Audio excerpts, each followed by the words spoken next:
Do you wish there was a way for you to feel more frustrated for a brief period of time? Or are you perhaps tired of having an organized and structured life? Yeah, me neither.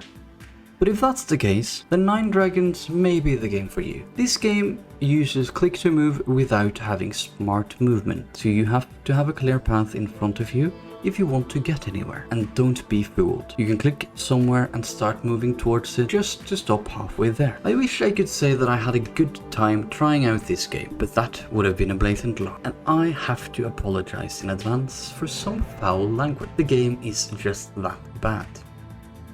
I had to create the first impression video out of 3 different recordings from 3 different days. The reason why I tell you this is because I usually do the recording in one sitting. That should shed a light on how the quality of this game actually is, in my opinion. I didn't think this would happen as soon as this. However, Nine Dragons have just reached the #1 spot on my top 10 list for worst games I've ever tried. Now, some details about Nine Dragons. The game has tutorials, but instead of showing the tutorial when it's relevant, it would rather push all the necessary information at intervals, so you get something here and something there.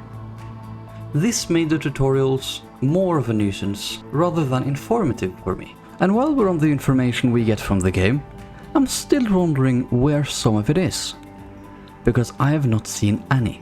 It may have been because of my annoyance with most of the core systems in this game. So let's start there.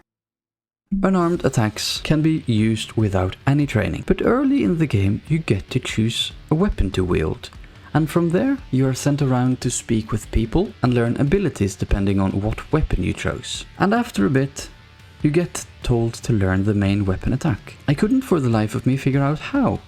So I looked around for a bit and I found out that you have to speak with the correct person, the correct trainer if you will, and then you have to find a training dummy and train properly. But there was one problem, or rather 2 problems. Firstly, when I equipped my weapon when I got it, it didn't count towards the actual training part. And secondly, my character locked himself in meditation while I was trying to figure out how to actually train my weapon skills. So that was a clear sign to me that the first session was over, and I logged off riled up and tried to figure out if there was anything positive about this game at all, and the answer was simply no. Let me quickly summarize my first impression of the game.